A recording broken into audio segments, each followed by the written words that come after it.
Okay, good morning, class. I apologize for last week's lack of uploads.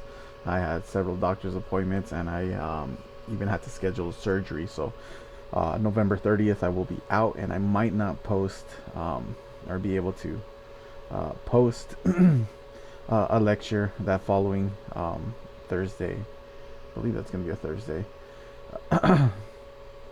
So, um, just wanted to give you all a heads up, let you know. Um, what's going on in that. Actually, that might be a Tuesday. Yeah, now that I think about it. In either case, I'll go ahead and check the calendar and I'll update you all depending on how the surgery goes. So again, apologize, but we are here now, and so we have some ground to cover, especially when it comes to our readings of Sir Gawain and the Green Knight, Book 1 and 2. I understand there's this use of language that might be hard for us to understand and get through. So I'm going to do my best to break it down and kind of explain the things that are going on, as well as some of the larger themes within the story that we can kind of connect to the author's purpose or their intent, right? But before we get to that, I wanted to let you all know that all your grading has been everything has been submitted to me, has been caught up and has been posted. So if you are missing grades, please make sure you get those to me as soon as possible. Now, there will be a loss of points for anything that's submitted so late, but better late than never. So go ahead and make sure you're turning in that work, especially any major assignments. Some people did not turn in any media analysis um, essays, and that's 150 points or 15% of your grade. You're losing out by not submitting that. All the other small assignments don't necessarily aren't going to affect you too much, because as long as you are engaging in the discussion boards, I'll use that to supplement sort of the weekly assignments and things like that. So please make sure you are discussing those the readings, even if, as I saw some of you said, you're not too sure what's going on, the language is a little bit difficult to follow. Go ahead and focus on something that maybe you did quite understand, or you felt you sort of got, and then that way we can talk about them a little bit more in detail here during the lectures. So anyways, let's go ahead and get into the elements of film. But first, let me go ahead and talk about the assignment, the next major essay that's coming up. Of course, this Friday your QEP is due, so if you have any last minute questions, please do reach out to me and get a hold of me, so that way I can answer them and get back to you about what might be the issue or problem you're having related to that quality enhancement program essay, right? Your QEP essay. Okay, so let me go ahead and bring up the assignment sheet. Okay, so as you will also see, I've posted the assignment sheet on Blackboard as well. It's under week 12. So the due date for this one is going to be December 2nd. I also want to let you know that that is going to be the final date for any late assignments. So anything that you're missing, you can still submit up to December 2nd. However, if you submit anything at December 2nd, the deadline, then you will lose some additional points. Usually I only take about 10% or 10 points off. Anything that's severely late, then in this case December 2nd, by December 2nd, you'll lose an additional 10% for a total of 20% point loss. Now, all that means is get your assignments turned in prior to the deadline, so that way I can get them graded and returned to you as soon as possible. This is also true for any revisions. So if you're not happy with any essay grade and you want to revise it, you have to take it to the writing center or email it to the writing center at Vallaverde, and then you can go ahead and get those revisions done, and then you can resubmit a revised version of your essay. But I need proof that it was submitted, so make sure they give you the verification form if you go in person, or they'll send you a PDF version of their verification form, and make sure you include that at the bottom of your assignment, so that way I can go ahead and accept any revised essays. Any revised essays do not suffer any point loss because I'm giving you the opportunity to do so. So that's the difference between late work and revised work. So please do remember that this assignment is due on December 2nd, and any and all late work that you plan on submitting is also due by December 2nd. After that point, I will not be accepting any more late work, because I have to grade and get everything ready for the final exam, and then post everything online, so that way you can review your grades prior to them being posted to the school website. Okay, where you can check them there through the school, I should say. Again, 12-point Times New Roman font, double spaced. It should include a cover page and a reference page. And you should include level 1 through 3 headings. As part of the APA format, your reference page will only have a single source. It should only have a single source. Do not do too much with it. Just include the film that you're going to be reviewing. Okay, and again, December 2nd, 2022 is the due date. Before midnight, no exceptions for any late work. Okay. So for this film, you will be required to watch a film that portrays Arthuriana, or a story of King Arthur or King Arthur's court. Then, as part of the film review, you will be required to address any 3 elements of film, right? I've posted a PowerPoint that you can refer to that has some samples of what those elements of film are, or we're going to cover it a little bit later in this lecture. So you can either review this lecture or review that PowerPoint so that you can refer to what 3 elements of film you want to use. Ultimately, you must review the film and decide if it is good or bad, and if you would suggest others watch or avoid the film. This essay should use imaginative language. You can also consider using a rating system, such as the 5-star system, or maybe including the thumbs up rating system, right? 1 thumbs up says it was okay, 2 thumbs up mean it was a good movie, 1 thumb down means it was bad, and then 2 thumbs down is it was terrible, simply must avoid at all costs, right? Or you can create your own rating system for the film. However, if you do create your own rating system, make sure to include an explanation of what defines good and what defines bad, and all the in between for that rating system, right? So don't just say I'm going to be grading this on a scale of Walmart nuggies to McDonald's chicken nuggets, right? That's vague, and the way you interpret it might be different for one person. Somebody might say, hey, I love Walmart nuggets versus McDonald's chicken McNuggets, right? So you need to go ahead and make sure that if you're going to use your own grading system, you explain what those mean, right? So Walmart nuggets means that it's bad. They're not really it's not really worth wasting your money on. To view the film, where you might have something in the middle, such as Dino Nuggies, right? You might say, hey, these Dino Nuggies are good, they're serviceable, you can enjoy them, and they're fun to look at. And so that's a positive, or maybe a middle rating. And then you have, for example, McDonald's McNuggets, which you can then say these are the pinnacle of what nuggets should be. They're always delicious, and the shapes are pleasantly and appealing to the eyes, right? So whatever your system is, like I just made this one up, whatever your system you choose to use, make sure you give an explanation on what defines good or what defines bad and why, right? So that's the only thing that I would suggest as far as if you're going to include your own rating system for the film. Everything else, the 5-star system is understood, the thumbs up rating system is understood, and things like that. So you don't have to give an explanation for those. Only for when you create your own. Okay. Now, as all essays are go, this should be 5 full paragraphs, including an introduction, body paragraphs 1, body paragraph 2, body paragraph 3, and a conclusion for 5, to make those 5 full paragraphs, right?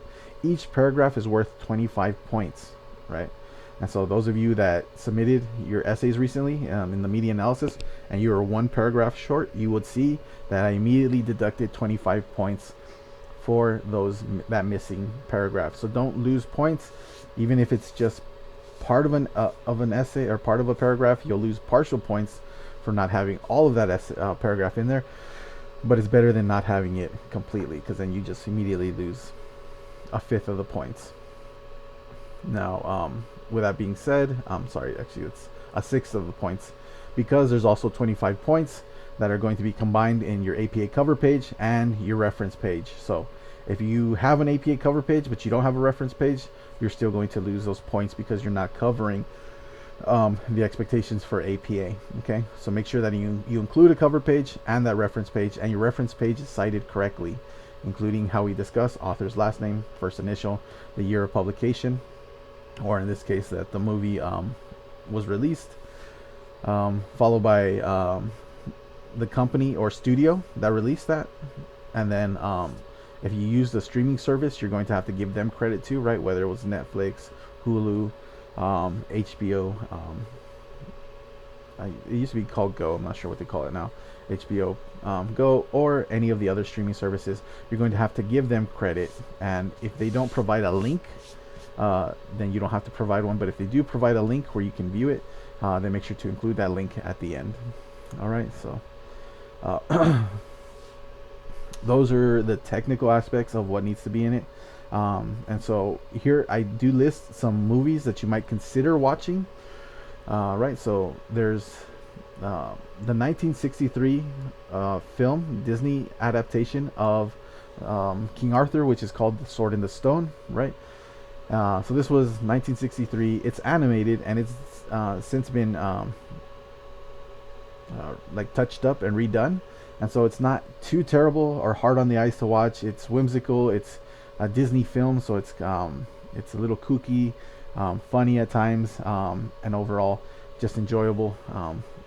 But it is a kids movie, so it lacks any real depth, right? So you may consider watching this one and talking about the elements of King Arthur and how they portray knighthood and the responsibilities of the knight, of the king specifically.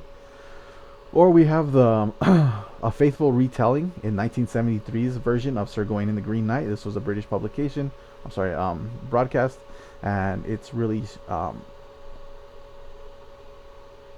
you say, it's very faithful to the book we're reading, and so this is a more honest, straightforward retelling of the story through a visual element.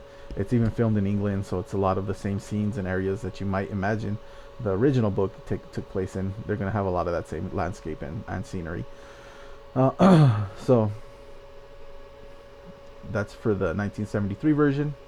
Next we have a comedy. This is Monty Python and the Holy Grail, right? This is it was released in 1975, so it is a little old in its publication or its release date, but it is still very funny in a lot of ways for viewers today. Has stood the test of time, and even some of the bits still find their way into TikTok, right? Where you'll see, where you'll hear someone, tis but a scratch, right? When a person's arm is missing completely from their body. Those scenes and things like that originated in Monty Python and the Holy Grail. So very funny. I would say still stands the test of time, but it is still an older movie, so perhaps the comedic value has changed, so consider that if you decide you want to choose Monty Python and the Holy Grail. Next we have one of the best adaptations of King Arthur and his story, which is called Excalibur, and this was released in 1981.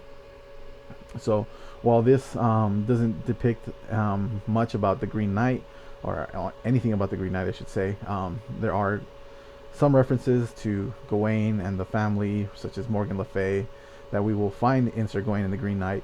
But it takes itself very serious. It tries to really portray Arthur's life in a dramatic fashion. So, but ultimately, I would say it's one of the best Arthurian legend films out there. So you might want to consider that as your option. Now 5, we have Sword of the Valiant.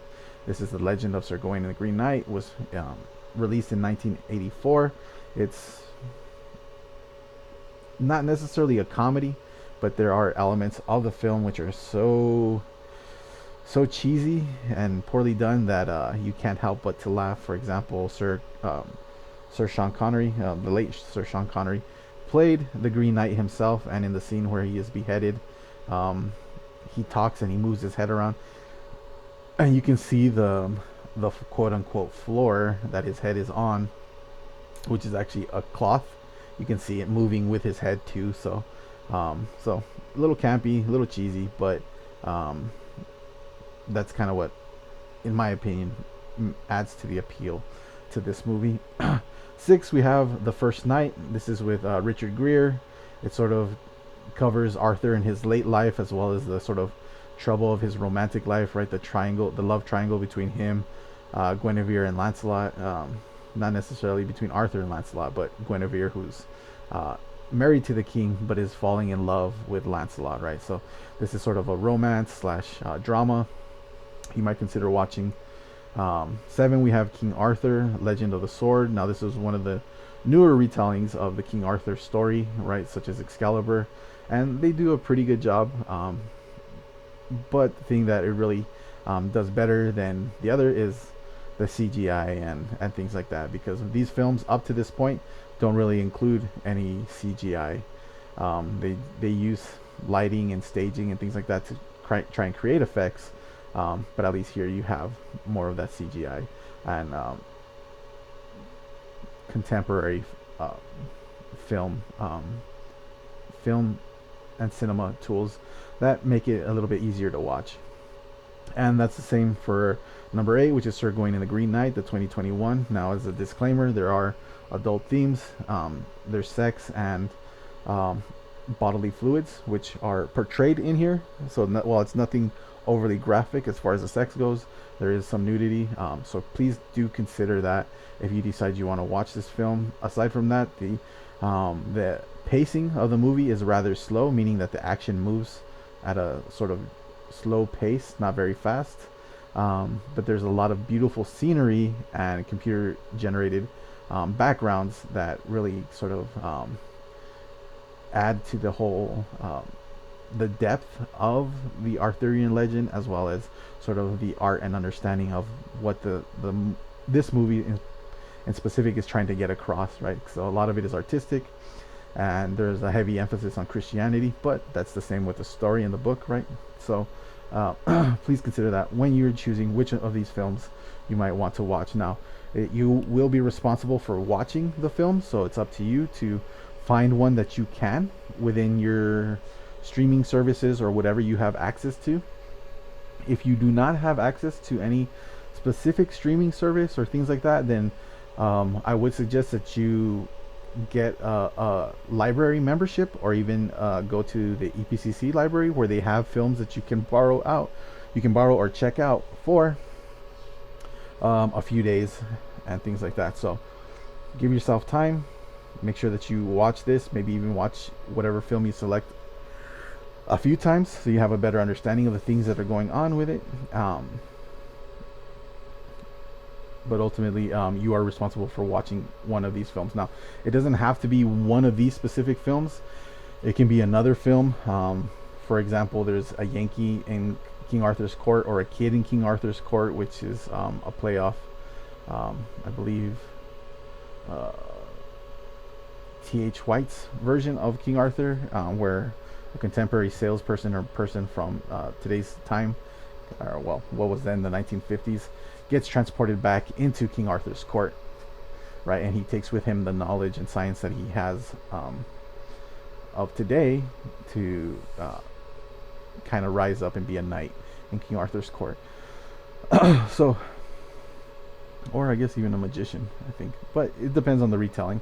So any of those retellings, as long as it has to do with King Arthur and King Arthur's knights specifically, so it can't just be like a Knight's Tale with the late what's his name, the guy who played Joker, Keith Ledger. Like, unfortunately, you cannot choose that because it doesn't have anything to do with King Arthur.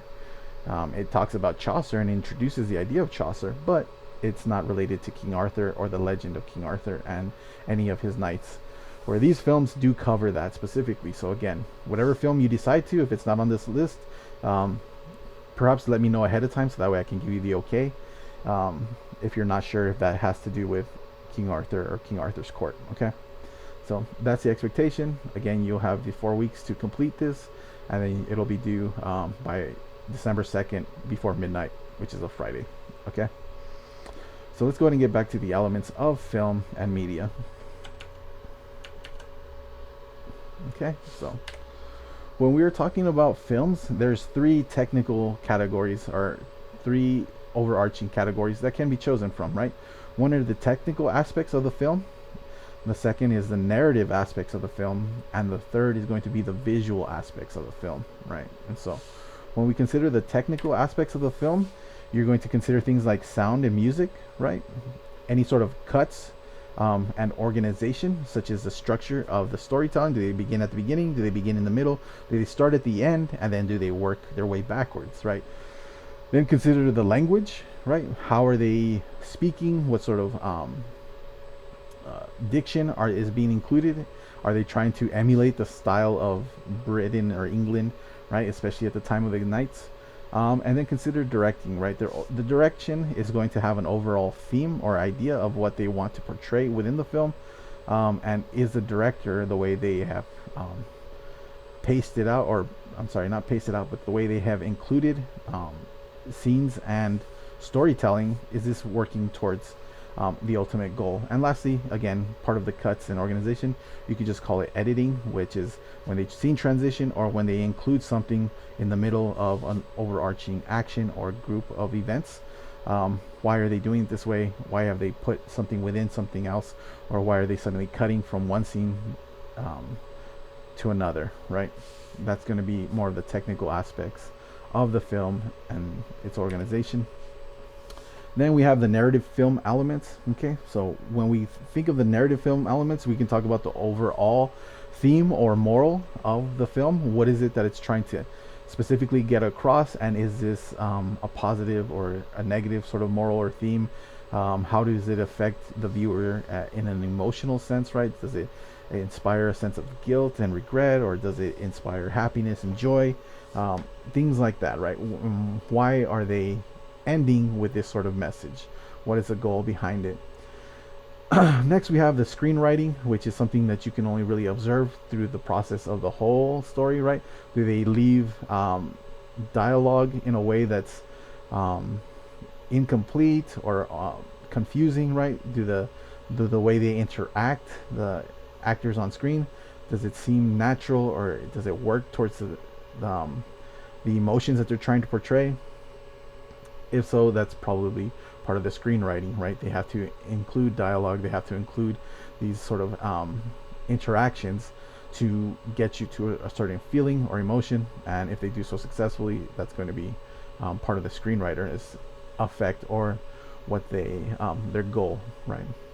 Next, we have the acting. When an actor is delivering their lines, how believable are they, right? Does it seem like they are honestly in desperate measures, right? Do they feel sort of frantic in their presentation? And is that part of the goal? Or do they seem maybe a little too lax, maybe a little too stoic? Now, while that could be part of the director's sort of approach, when all the actors are sort of portraying this sort of same melancholy, then that's going to be more directing rather than acting. Whereas the actor themselves are just going to be, how believable are the emotions on their face when they're portraying the lines that they're given, and how do they portray those lines? How do they say them in a way that makes it believable, or at least enjoyable? Next is pace, right? That means how does the story progress, and how long does it take for action or conflict to happen within there? And so that's part of the overall plot, right? That means what's the story that it's trying to tell from beginning to end, and is it a good one? Is it worth discussing? Do they get to something that's enjoyable, or not? And then of course part of that pacing as well as plot is also conflict.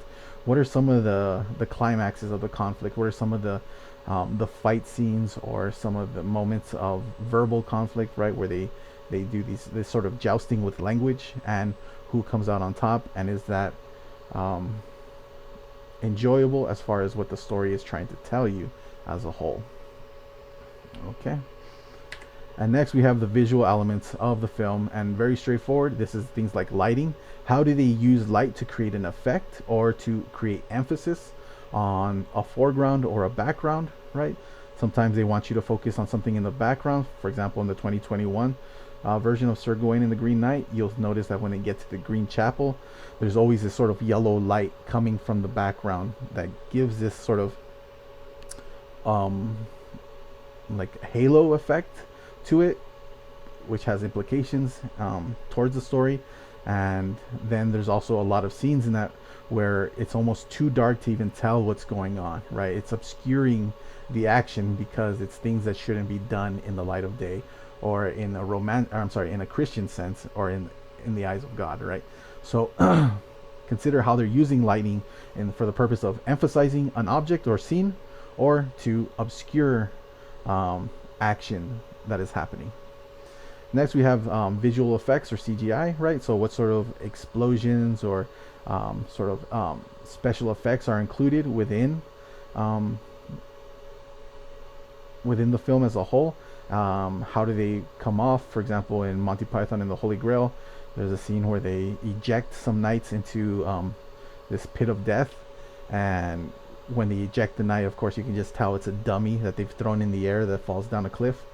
Um, which, of course, as part of a comedy, makes it even more funny. But that's part of the visual effects, right? They don't have computer generated graphics, but they use other elements, including these fake little bursts of fire, right, that you get from these pyrotechnics in the background. Um, that's all going to be part of the visual effects. And how does that work towards what the movie is trying to do, whether it's make you laugh or make you cry or other emotions, right? Next, we have costume design and makeup. So, of course, the costumes, how good do they look? Do they look like they're high quality? Do they look like they're cheap fabrics, right? Things that you really wouldn't see in the time of King Arthur.